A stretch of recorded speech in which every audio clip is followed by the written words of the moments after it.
I started 2023 with a rather simple goal to get off my anxiety meds. I soon found myself down a deep rabbit hole.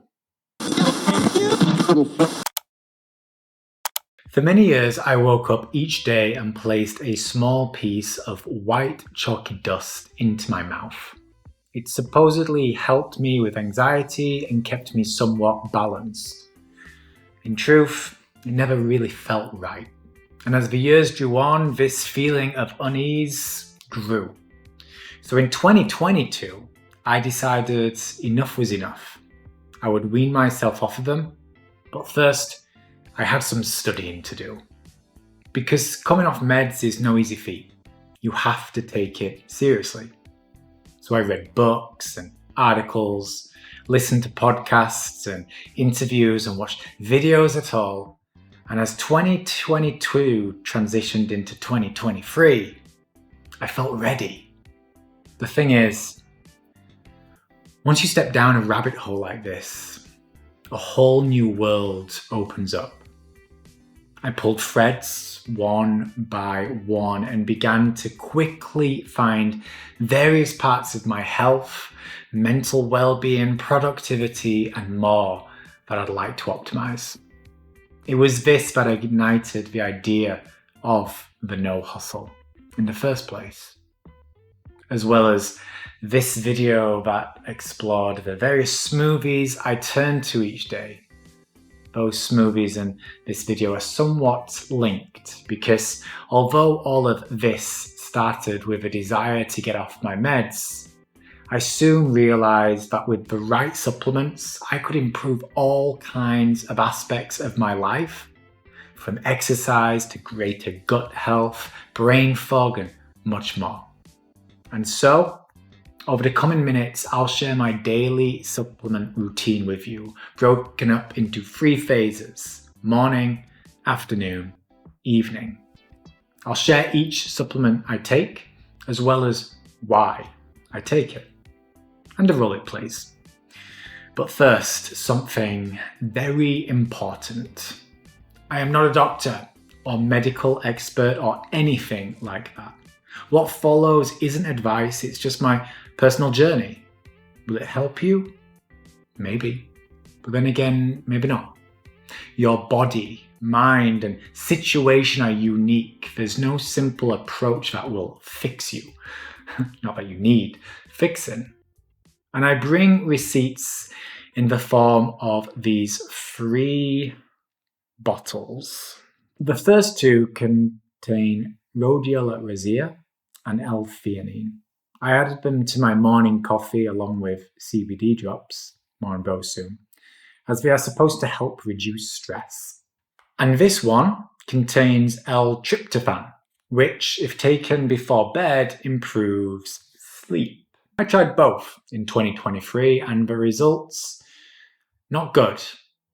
The rhodiola rosea and L-theanine made me feel very anxious and on edge, and I knew within days of taking them that they were just not for me. Whereas the L-tryptophan gave me some awful stomach bloating and cramps, likely because I have a yeast intolerance. The point here? Well, everything in this video and any other video, article, or whatever else can only ever, at best, guide you in the right direction. I went into 2023 with an open mind and a willingness to experiment. Each month, I'd add 1 or 2 supplements to my routine. I'd monitor my health, my feelings, and my overall state of mind. If something worked, I made a note of it. If not, I made a note of that too. Please do the same. If you try anything on the back of watching this, do so with intention and purpose. Because you are unique, your body is, mind too. Treat it as such. Before we dive into my morning routine, let me get something clear. This is not a scientific deep dive. Everything here remains at a high level.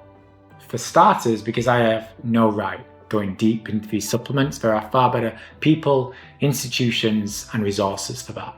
I link to some of them in the description and talk about one in particular real soon.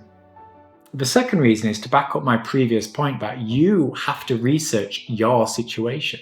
If this video inspires you to explore your own version of a rabbit hole, I consider my work done. So with this in mind, this is what I take each morning. My whole journey began in a bid to get off my anxiety meds. So turning to CBD was an obvious choice, as studies suggest it can help with anxiety. I add 10 drops to my morning coffee. They are mint flavored drops. Oh, and a quick note before we move on, because on screen right now is a website called Regimen. This is where I turn to first for all supplements, ingredients, and whatever else. It's a great resource that goes deep, but also keeps it clear for a non-scientific mind like mine. I hope it helps you down your rabbit hole, like it has me. Next is vitamin B complex, a fairly standard and all-round vitamin that is good to take. Primarily great for cognition and brain health, but each type of vitamin B plays a slightly different role. Next is ashwagandha, known as the king of Ayurvedic herbs. Ashwagandha works wonders for your anxiety and mental health. I start each day with one and bookend it with another in the evening. Vitamin D3, I take this every Saturday. Now, depending on where you are in the world, you may not need this, although in reality, most of us are somewhat deficient. Overall, vitamin D helps your immunity, and you can take it daily, or like me, get this super strong kind that you only need to take once per week, or every 2 weeks during the summer months. I should also note here that most days I practice intermittent fasting.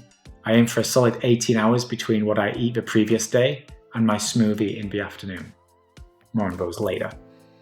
I say this because I find fasting not only helps my body and gut health, but my mental clarity and overall well-being. Taking something like ashwagandha and CBD oil, for example, seem to work better on an empty stomach and an overall cleansed body.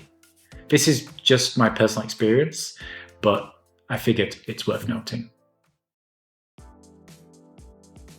Most days I go all the way to at least 2 p.m, often somewhere between 3 and 4 p.m, before I place any food into my mouth. Whenever it turns out to be, I always take the following supplements beforehand. The first is omega-3 fish oil. Another popular supplement and one that helps with joints and bone health, although I largely take it due to its impact on the heart, and to an extent the brain. Just a solid addition to any supplement routine. Next is Bacopa monieri. This is a nootropic herb that's great for cognition, memory, and overall brain health.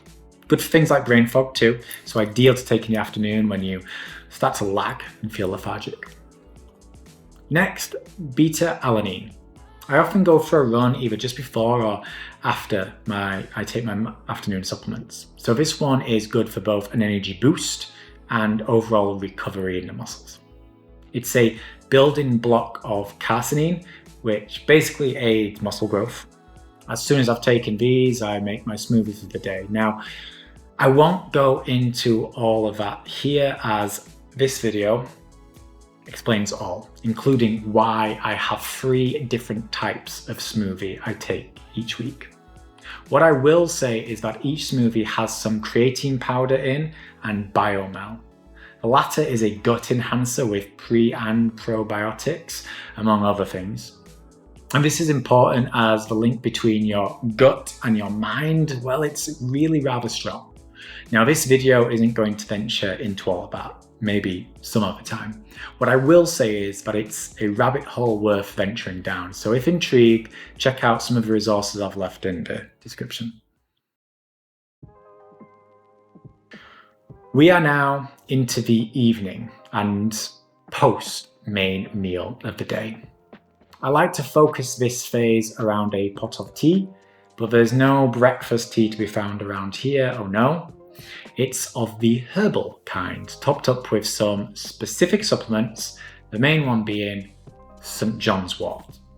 This is an antidepressant herb, which means you cannot take it while you're on meds to treat anxiety. I waited until I was fully weaned off of mine, and then I replaced it with this tea. And it worked too. I didn't really feel any drop off. However, this was all done very slowly, very carefully, very gradually. So don't just make the switch. Be intentional. Please always be intentional. I then take ashwagandha for the second time of the day, the king of Ayurvedic herbs. It's back. This time I take the powder out of the capsules and add it to my tea. It's not the greatest taste, but the effect is good. Next is ginkgo biloba, another tablet that I open up and pour the powder into my tea. This herb is said to have positive effects on your brain health, good for things like brain fog and beginning to relax as the day draws to a close. Finally, lion's mane. I have to be careful with this one due to it being extracted from a mushroom and my yeast intolerance. But it's a teeny tiny small capsule that I take apart and pour into my tea, and it doesn't seem to have any negative impact on me, which is good, because this little beauty has neuroprotective and antioxidant properties of the brain, which is just fine and dandy if you ask me, especially as we end and bring a busy day to a close. As for the tea itself, well, the St. John's wort is the main player, but I tend to mix it with either green tea, peppermint, or licorice, but it often comes down to the season, the weather, and my overall mood. The point here is this tea is my time to slow down and reflect. It acts as a major milestone in my day and just helps center me. Although I'm not quite done, because an hour before bed I take some essential amino acids. If you do a decent amount of exercise like I do, recovery is always top of mind, which is where amino acids come in as they help you recover, as well as ensure your muscles grow. And by taking them before bed, it's said to improve efficiency overnight, which makes a lot of sense. There you have it, my rather long list of daily supplements. Is this overkill? Well, yeah, you could argue, but it works for me right now in this current chapter of my life, impacting my mind, my body, and my spirit. But again, this isn't about me. This is about you. So please, please, please do not just dive in. Research these supplements and more supplements. There's so many more out there. Research the role they play and if it's what you personally need. Research the actual company or brand behind the supplement. There are always cheaper versions, but they are almost never worth it. Finally, approach any steps you take as an experiment. Have an open mind, try things out, but always, always measure the results. If you put something new into your body, take time each day to reflect. Is it helping, hurting, hindering? Progress is required, and pivot where necessary. Thanks for watching today. If you have any questions about any of the supplements discussed, please leave a comment below and I'll do my best to help. And check out not only the supplements themselves via the links in the description, but also the other resources that I hope guide you on your way. Examine.com in particular is just great, and it will fast become your go-to resource. Thanks again for watching, and thank you for being you.